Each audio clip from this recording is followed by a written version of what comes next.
O Trilhas da Democracia de hoje debate os rumos da comunicação pública no governo Jair Bolsonaro. Os nossos convidados são Ivan Moraes Filho, jornalista e vereador pelo PSOL na cidade do Recife, e Inácio França, jornalista da Marco Zero Conteúdo. Eu proponho a vocês, inicialmente, uma reflexão, um balanço sobre o desmonte da comunicação pública, os ataques à comunicação pública desde o início do governo Temer. Ivan. Pois é curioso isso. A gente faz um esforço muito grande, mesmo antes de ser vereador, militando no movimento pelo direito à comunicação, para que os nossos companheiros do campo da esquerda compreendam a importância de a gente ter políticas públicas de comunicação. E durante os governos Lula e Dilma, essa foi uma luta que a gente empreendeu com muita esperança, mas ao mesmo tempo com muita decepção, porque os avanços, embora tenham vindo, eles não foram bastante para o que a gente queria. Mas o curioso é que o campo liberal entende muito bem a importância das políticas públicas de comunicação, tanto que é a primeira política que eles atacam. O desmonte da EBC começou no primeiro dia do governo Temer. Não foi no segundo, nem no terceiro, nem na primeira semana. Foi no primeiro dia do governo Temer. Começa o desmonte do Conselho Curador da Empresa Brasil de Comunicação e é demitido o presidente da empresa que teria mandato. Então, eles já corrompem o sistema, eles revertem a norma para botar para fora o camarada que tinha mandato, ou seja, ele deveria ficar mais algum tempo independente de governos, que é isso que a gente defende, que a política pública de comunicação não seja a política de comunicação do poder público. Então o desmonte já começa com uma interferência que quebra as regras do jogo, No né? primeiro dia, eu gosto sempre de dizer isso, não foi no segundo dia, nem foi na primeira semana, foi no primeiro dia. Eles têm muito determinada a importância que tem a comunicação pública para a dissipação do que hoje é uma hegemonia de pensamento. Eles sabem o perigo que é se todo mundo pudesse comunicar livremente. E o governo Bolsonaro vai na mesma linha. Ele pega a desgraça que veio já do governo Temer e coloca ela ao expoente máximo, inclusive ameaçando agora, as pessoas que trabalham hoje na EBC estão sob uma perseguição incrível, os concursados e concursadas, do que pode botar, do que não pode sair, inclusive com aquele fantasma que vem perseguindo a gente desde o primeiro dia de Temer, de uma possível ou extinção ou de uma privatização da própria EBC. Inácio, e aquela divisão que está inscrita na Constituição de 88 da comunicação pública, comunicação estatal e comunicação privada, corre-se o risco dessa divisão ir por água abaixo com a fusão, a aproximação entre NBR e EBC? Essa trinca aí, esse trio, essa tríade das três definições, ela nunca chegou a ser exercida na prática. A TV Brasil sempre foi muito mais uma TV oficial, mais uma TV beirando o chapabranquismo em vários momentos. Ela teve alguns momentos mais interessantes ao longo do governo Lula, mas ela sempre esteve na borda ali do chapabranquismo. Nunca se afastou muito disso, não. Por mais interessante que tenha sido em vários momentos, mas nunca foi vendido para a sociedade como uma TV pública. E quando a gente fala uma TV pública, a gente sempre tem como referência a BBC, digamos assim, que seria o excelente, o ótimo, né? Então a gente nunca nem chegou perto desse caminho, por falta de dinheiro, mas também por falta de compreensão das esquerdas, e das esquerdas que estavam naqueles grupos de esquerda que estavam no poder, que estavam no governo. Então, até no governo Dilma, inclusive, o Paulo Bernardo patinou nisso, a coisa ficou muito mais perto da TV mais chapa branca mesmo do que uma TV pública. Agora, e é muito confuso estar falando isso numa TV pública, mas é verdade. Veja, pelo que vocês acabaram de dizer, na verdade, o desmonte da comunicação pública, na verdade, é o desmonte de alguma coisa que ficou ainda muito incipiente ou apenas como potência nos governos Lula e Dilma. Mas agora, o que explica, então, a fúria do atual governo? É isso. A gente não pode... Eu vejo o que Inácio fala e não discordo de absolutamente nada do que ele disse. Agora, a gente não pode jogar o menino junto com a água da bacia. A instituição da EBC em 2007 é um grande avanço. É a primeira vez na história do Brasil que o governo cria uma empresa que no seu estatuto diz que ela é pública. Eu acho que é importante a gente também dar essa explicação para o povo que assiste que é o público trecho da e do que é democracia. A Constituição diz, estatal. tem público, tem privado e tem estatal, mas a Constituição não diz o que é que Público. torna público, o que é que torna estatal. O privado a gente sabe, né? O privado tem dono, parará. O que seria? Um sistema público de comunicação seria aquele sistema em que a população se comunica com ela mesma e com as instituições. Então, deveria ser privilegiado o conteúdo independente, deveria ser privilegiado o conteúdo acadêmico, deveria ser privilegiado o conteúdo que vem das produtoras independentes, que vem dos sindicatos, que vem dos movimentos sociais, que é produzido através, muitas vezes, de editais públicos. Então, esse seria o modelo de TV pública, o povo falando para o povo. A TV estatal também é importante, um sistema estatal, como diz na Constituição, também é importante, mas o sistema estatal é o Estado falando com o povo. A TV Câmara, a TV Senado, a TV Justiça, a É a versão oficial. é a versão oficial dos fatos, que é importante, prestar conta, dizer o que está fazendo. Não precisa ser aquela coisa de sim, não. Uma TV Câmara, por exemplo, pode produzir enquete sobre assuntos que estão sendo debatidos no Poder Legislativo, mas é o poder falando.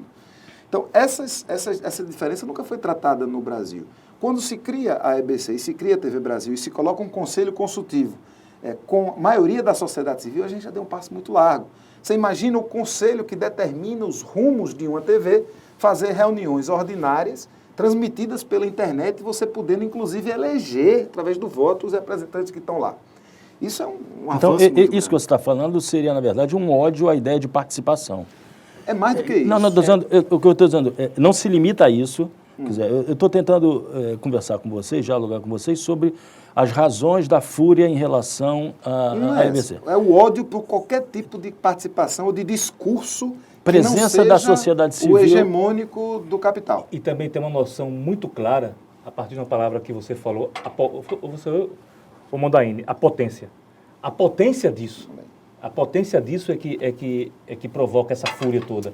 Eles têm noção da potência disso. E como eles têm noção dessa potência de uma reunião de conselho consultivo? Conselho curador. Conselho sendo Com transmitido ao poderes de vivo determinar pela o que é que internet. entra, o que é que Há não uma entra. potência nisso, uma potência de transformação nisso muito grande. Então, acho que é o medo dessa potência e a fúria em relação a essa potência, é o que poderia vir a ser.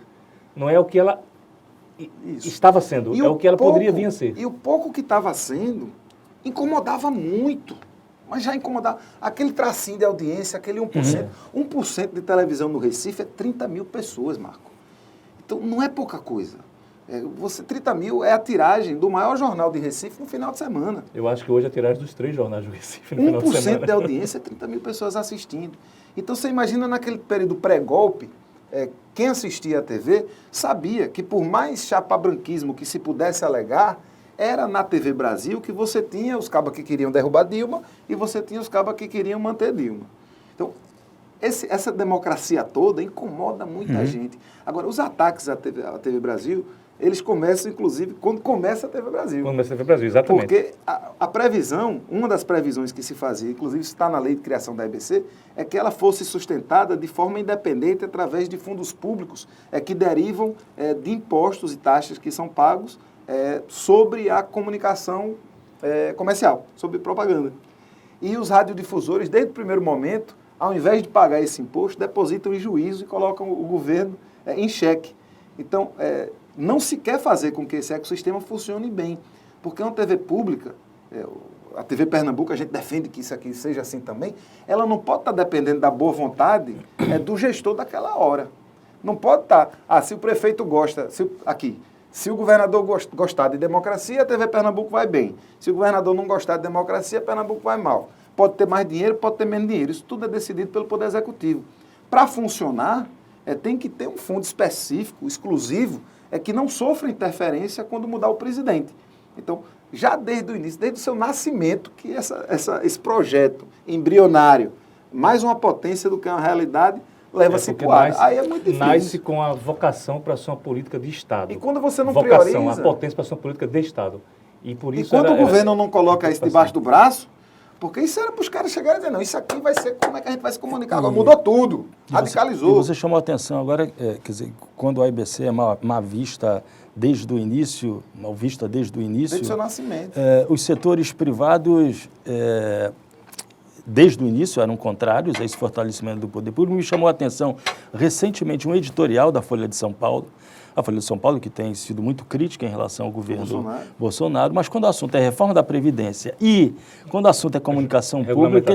Então, nesse editorial era dito mais ou menos o seguinte, o Bolsonaro disse que ia terminar com a EBC, mas a EBC, cadê? Continua aí, não vai acabar não com isso? Gasta muito dinheiro. Exatamente. Como é que gasta muito dinheiro? Gasta muito dinheiro, mas não é com a gente, na verdade. Esse é o resto da frase. Gasta muito dinheiro, mas não é com a gente. Gasta muito dinheiro com a gente, com verba de publicidade, é isso que eles querem. Os governos brasileiros chegam a gastar 2 bilhões de reais com propaganda na mídia privada. Agora, é importante salientar que, ao menos na Inglaterra, e eu vou pegar o exemplo inglês, por ser um exemplo ótimo, o exemplo excelente, aquele exemplo que tem inveja, que é a BBC.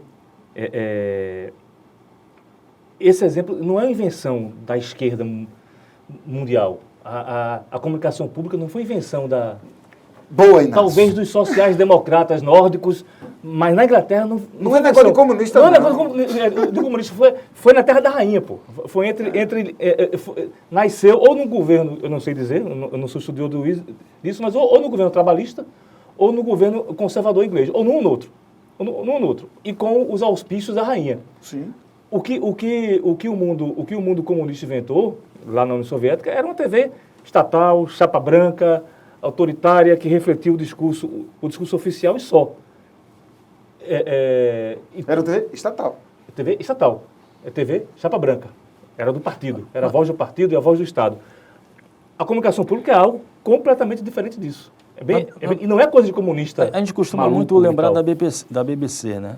Mas o caso italiano, da RAI 1, 2 e 3, é porque, na verdade, o que aconteceu... O que aconteceu na Itália é que, na verdade, isso se deu durante governos conservadores, liderados pela democracia cristã, mas o grande problema da divisão entre RAI 1, 2 e 3 é que cada uma das emissoras ficava sob o comando, sob a direção do Partido Socialista, do Partido Comunista e da democracia cristã. Resolveu o problema resolveu o problema também dos conflitos entre aqueles partidos políticos que derrubaram o fascismo. Eu gostaria agora de falar de resistência. Estou pensando aqui nas várias experiências que pipocaram nos últimos anos no Recife, em termos de iniciativas de comunicação pública, crítica, contra-hegemônica, seja o termo que for usado. Estou pensando no programa de rádio Fora da Curva, na rádio universitária. Eu estou pensando na Marco Zero Conteúdo, estou pensando nesse programa. Estou pensando na Rádio Freicaneca. Brasil de Fato. O Brasil de Fato. Na rádio e impresso. Então, várias iniciativas que surgiram exatamente no momento de avanço do conservadorismo. Qual é o significado disso para não apenas a região metropolitana do Recife, o estado de Pernambuco, mas para o Brasil? Isso é genial. Isso é um negócio que já estava latente há bastante tempo. A gente que debate há 15, 20 anos essa questão, sempre houve um falso dilema entre a gente trabalha para lutar por políticas públicas que garantam essa diversidade que a gente pretende, sabendo da importância, por exemplo, de uma radiodifusão, que não dá ainda hoje, em 19, para debater comunicação contra-hegemônica, se a gente não pensar em entrar na radiodifusão, entrar na televisão, que é onde o povo ainda se comunica prioritariamente, ou deixar essa briga política chata, velha, de lado e começar a produzir. Parecia que era um dilema. Se faz uma coisa ou se faz outra. E eu sempre defendi que se fizessem as duas, embora a minha energia estivesse muito colocada na luta política. Hoje, já se percebe isso. Assim, a galera não está deixando de dizer o que tem que ser. A galera não está deixando de sonhar com o verdadeiramente democrático. Mas ninguém está esperando mais as coisas acontecerem. Tá, Marco Zero aí, missa de corpo presente. Já demos voto de aplauso a Marco Zero, já demos voto de aplauso ao Coletivo Terral, já demos voto de aplauso ao Jornal Brasil de Fato. Vamos dar um voto de aplauso ao Trilhas pela Democracia. A gente tem que ressaltar todas essas iniciativas. Porque cada vez mais mais... Se a comunicação comercial profissional, embora relevante, muito relevante, tem perdido sua credibilidade ao longo dos anos, a necessidade, primeiro, do jornalismo propriamente dito, e aí eu quero ressaltar o trabalho que a Marco Zero faz, reportagem, que a mídia comercial não consegue mais fazer. mas não só reportagem, debates sobre questões que até muito pouco tempo você não via. Pensa um pouquinho, Marco, e vocês que estão assistindo, Inácio, qual programa de debate, ou quais programas de debate existem na televisão? Eu penso a Opinião Pernambuco, eu penso esse, quando se propõe a debater questões conflituosas, mas via de regra não tem. Né? E agora, no Fora da Curva, tem, na rádio, debate de conflito. Você concorda com uma coisa, eu discordo e a gente vai bater, ou então a gente vai debater um tema que as outras rádios estão hegemonizando para um lado, a gente vai trazer para o outro. Essa diversidade eu nunca tinha visto. Então, se por um lado, na questão legislativa, política, pública, a gente está vendo aí quase um terreno de terra arrasada, quase o caminho de se tornar uma terra. Eu não espero nada que preste vindo desse governo Bolsonaro no que diz respeito à comunicação pública. Mas o que está florescendo na mídia independente é para onde o olhar da gente tem que ir, rapaz. É muita coisa. Se você ampliar esse olhar para além do Recife, para além de Pernambuco, aí você vai chegar hoje quase uma rede. Uma rede se formando, uma rede sendo formada no Brasil, da qual a Marco Zero faz parte. Inclusive, essa rede ela começa a se constituir de forma mais articulada mesmo. Assim. Existe um coletivo chamado 3i, que na verdade hoje são 13 entidades. Se você amplia esse olhar, aí você vai ver que a preocupação dos caras da extrema-direita e até dos liberais não é só com a questão da comunicação pública, mas é com essa comunicação que surge na sociedade, a sociedade civil, digamos assim. Nem sei se aplica esse conceito, né? Mas há esses grupos que começam a se organizar. Autogestionados, com formas de financiamento diferentes. A Marco Zero não aceita patrocínio, mas tem outros que aceitam e não perde a independência por causa disso. O nosso não aceitar patrocínio é porque nós estamos na periferia do sistema capitalista e se a gente aceitar patrocínio do poder público aqui, a gente fica refém. A gente fica refém dos caras, fica refém de qualquer que seja o governador, qualquer que seja. Desculpa, então, há uma efervescência disso, há uma efervescência no país inteiro e que já começa a se articular enquanto rede. Então, essa efervescência que talvez ela preocupe mesmo os caras. E como diz Ivan, o jornalismo é necessário, pelo menos nós achamos que é. Podemos estar errados. Nunca foi tão necessário. Mas eu acho que o jornalismo ele se faz necessário e as empresas que faziam jornalismo estão se recusando a fazer, já não conseguem mais fazer, não querem mais fazer. É caro fazer jornalismo, é caro fazer, não é uma coisa barata. Neste momento, estamos com um repórter, uma fotógrafa, no sertão da Bahia, investigando a guerra do jumento. Existe uma guerra mundial envolvendo o jumento, porque a China está comprando jumento no mundo inteiro, na Austrália, no Brasil, no México, no Peru, para transformar em carne, para transformar em cosméticos. E existe uma rede de entidades internacionais, inclusive ligadas ao catolicismo, porque Jesus entrou em Jerusalém sentado no jumento, é um animal sagrado, outras é só ambientalista mesmo, tá, mas existe um conflito, um pega-para-capar mundial em torno disso, e a gente está lá com repórter, fotógrafo, comendo, viajando, tal, e é uma rede, e estamos atuando em rede, nós estamos junto com um outro site. Uma coisa que me chama a atenção, gostaria que vocês comentassem isso, é que enquanto a extrema-direita enfatiza o anti-intelectualismo, quer dizer, esse é um marco da extrema-direita, e eu acho que o uso do WhatsApp foi o canal de expressão desse anti-intelectualismo. Ao contrário disso, todas essas iniciativas, elas enfatizam a necessidade do papel do especialista, mas que não é um especialista neutro, não é o mundo acadêmico saindo, subindo no seu pedestal para ensinar, mas sim são experiências que colocam em diálogo a academia, a universidade e os movimentos sociais. Isso é uma marca do Fora da Curva, é uma marca desse programa, é uma marca dos programas da Frecaneco, do Brasil de Fato e das reportagens do... Deixa eu... Isso para vocês assinala um termo de diferenciação entre... Esse momento político, mas também um momento com o estrutural da mídia mundial, de demissões e tal, e a falência do que poderíamos chamar de a objetividade acima de tudo, a neutralidade, o valor notícia seria um valor neutro, isso está sendo posto em xeque, isso está posto em xeque, né? Está posto em xeque, que não há neutralidade possível nisso.